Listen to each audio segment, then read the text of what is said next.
as I've shared with you in the past, I'm a collector. I love roses. It's a passion of mine, and I have over 300 roses.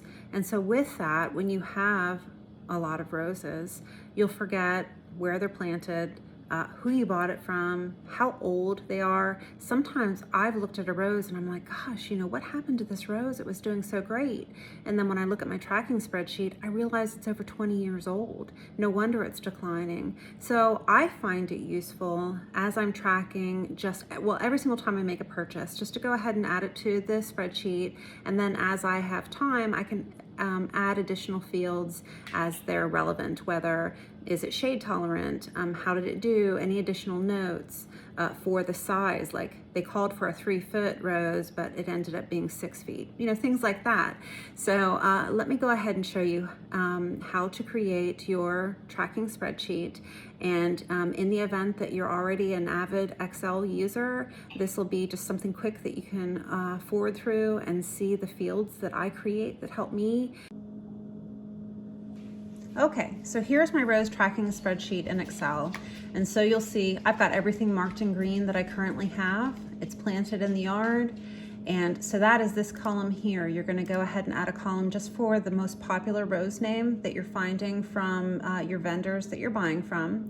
I also keep the registration name because I'm a total geek. And so sometimes I find it really interesting when I see like Crazy Love. Let's look at that one here. Crazy Love is also called, or its registration name, La Villa Cota. And so I find that just fascinating. So Delish, its registration name is Sweet Parfum. And so I enjoy having this registration column. And in the event that you're asking, well, where do I get this information? Because sometimes the information on a label is limited. So this is my favorite website, helpmefind.com. When you go to helpmefind.com, you can search, I think they've got clematis, peonies, and roses. And so I'm here in the rose section. And so let's say if I'm hitting search and I want to look at, let's look at David Austin's Evelyn. And so here we are, David Austin Evelyn. You're gonna click on that. And here you've got the registration name. You've got its rating, that it's an excellent shrub. You've got the breeder, the date that it was introduced in the US, 1991 here. It's a shrub from the English Rose collection. Its height is up to 5 foot and up to 4 foot wide. You can see where it's hardy here. And the other fascinating thing is, of course, you can go and you can look at photos. You can see the awards, member ratings, the buy from, who you can buy from. This is not always the most up to date, but you can search by the country. And let's see, if there are cuttings, you have to be a member of this group, but then of course keep in mind that you can't propagate some of the things that are still under patent. So anywho, this is where I go for all of my information that I'm going to fill in on these on my columns here to help me keep organized. So let's go to Evelyn for an example. Where is it? Down here. Okay, so we've got that it is its color. It's an English shrub. And so in my column here, I'm keeping track of, is it a hybrid tea, a floribunda, a grandiflora, a bourbon? I'm just putting that information in here. Then you've got your hybridizer. You've got the year it was introduced, and we just talked about that over on Help Me Find. It's also helpful for me to understand, when did I add this to my garden?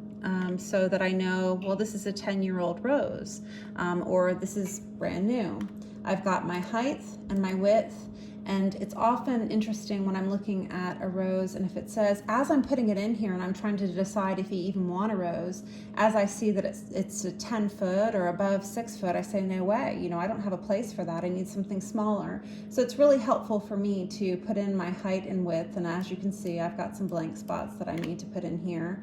The quantity, and you can see if you're looking at my quantity, I've got a huge number of Vegeta Britons. I've got 35 because that's one of my favorite colors to add to the garden. And let's see, then I buy, who did I buy it from? and what is the planting location. And I've got some other columns that I've added here that I don't really use as much. What is its growth type? Is it shade tolerant? And so forth. So figure out what columns work for you. And then I did add filters. You can add filters to your Excel spreadsheet by clicking on the top column and then going here to filter. So that will remove the filters. This adds the filters. And what does that allow you to do? Let's say that I want to search on everything that I bought from David Austin. I can just click on David Austin, and now this shows me everything that I got from David Austin. So I do like having filters. The other thing that I can do is, let's say I'm on a website and I'm thinking that I want to buy a rose. Let's see, a rose called, well, we've talked about Crazy Love. So let's say if I want to say, do I have anything called Crazy Love? You'll see here, this is dark gray. It will go to a fine search. So I'm doing Control F. So I'll hit Control F, and I want to look for Young Lascivious. Do I have that one? No, because it died. I've got a replacement on its way. Let's say, do I have Doll? No, I don't. So I'm pulling up roses that I don't have. How about, do I have Bolero? Yes, so you'll see over here when it finds something in Excel, it's going to go to, it'll turn gray here. Well, thanks for letting me share with you how I track my roses. In the event that you have a different way that you'd like to organize, I'd love to hear about it. Feel free to comment below, and I'll look forward to seeing you in the next video. Thanks.